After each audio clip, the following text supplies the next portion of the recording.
فاكر فريق اكس بي اللي حكيت لك عليه في أول حلقة من حلقات مبدأ يجني؟ أيوه، نفس الفريق، نفس المشروع، ونفس الضغط. الفريق كان عنده تحدي غريب جدا، إن هما شغالين على مشروع كبير بتقنيات معقدة، ولكن في وقت قليل وبشكل تراكمي. يعني باختصار مطلوب منهم إن هما يعملوا implementations لفيتشرز كتيرة ورا بعض، بس من غير المشروع ما ينهار. الفريق وبعد ما ابتدوا يطبقوا مبدأ يجني وبدأوا يلاحظوا إن هما بطلوا يكتبوا كود هما لسه مش محتاجينه دلوقتي، بدأ يواجههم سؤال تاني خالص. طب نبدأ بإيه؟ يعني لما بقى يجي الدور على أي فيتشر جديدة ده دورها في الامبلمنتيشن، بدأوا يسألوا نفسهم طب احنا دلوقتي بعد ما بطلنا نكتب كود احنا لسه مش محتاجينه دلوقتي، بعد ما سيبنا شنطة العدة والحاجات اللي احنا كنا حافظين أول لما نبدأ أي بروجكت أو امبلمنتيشن لأي فيتشر، كنا بنحط الحاجات دي على طول. دلوقتي بعد ما بطلنا ده طب نبدأ بإيه؟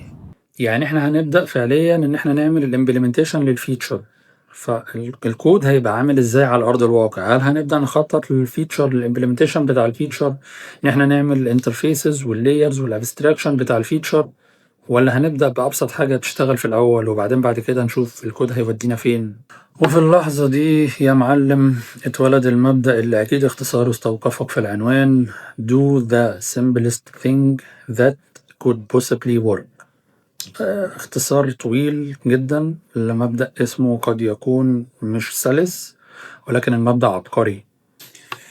خد بالك المبدأ ما بيقولكش انك تكتب كود وحش، او انك ما تهتمش بالبنية او بالبلان من اول ما تشتغل، او انك تكون سلوبي وانت بتكتب الكود. على العكس، المبدأ بيقولك بس ابدأ بسيط، ابدأ بالحاجة اللي تشغل الدنيا الاول، وبعدين بعد كده ابدأ ابني عليها لحد لما تشوف هتوصل لحد فين. وانا شايف المبدأ ده هو امتداد طبيعي لمبدأ يجني، بيتكلم في نفس المنطقة بتاعت ان الكود اللي يتكتب يبقى فعلا محتاجينه، الكود اللي يتكتب يبقى فعلا له مبرره، الاستراكشر اللي هتبنيه يبقى فعلا له مبرره.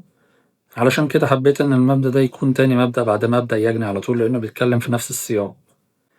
رون جيفريز احد مؤسسي مجموعة اكس بي واللي جبت سيرته كذا مرة في حلقات مبدأ يجني، كان دايما بيقول مش دايما هيكون الطريق كله واضح قدامك، بس دايما هتكون شايف اول خطوة في بداية الطريق. التجربة العملية علمتني إن أول خطوة في المشروع أو أول خطوة في بداية implementation feature في المشروع، أيا كان في أوله أو في نصه أو في آخره، أول خطوة دي دايما مش لازم تكون هي أصح كود كتبته في المشروع، أول خطوة مش لازم تكون هي أفضل حاجة كتبتها في المشروع. على العكس، مشاريع قليلة جدا اللي أول حاجة كتبتها هي اللي أنا نهيت بيها. تخيل كده معايا الفريق قاعدين بيتكلموا: احنا هنعمل abstract factory button. طب افرض احتاجنا نغيره بعدين؟ يا جدعان احنا هنعمل أبسط حاجة شغالة وبعدين بعد كده هنشوف الدنيا هتروح بينا لفين. المبدأ ده ما ظهرش علشان يقلل شغلك أو يخليك تكتب كود أقل، على العكس، جوهر المبدأ ده ظهر على أساس إن هو من بدري ومن الأول يلحقك ويمنعك إن أنت تمشي في طريق غلط. ابني بسيط، بس ابني. في الحلقات اللي جاية ومن واقع تجارب وخبرة عملية هحكي لك إمتى تستخدم المبدأ ده وإمتى ما تستخدموش، وإزاي البساطة والكود البسيط ده اللي أنت كاتبه ممكن يطلع أقوى من 1000 أبستراكشن أنت كنت عامله. أنا عادل مصطفى، أشوفك قريب.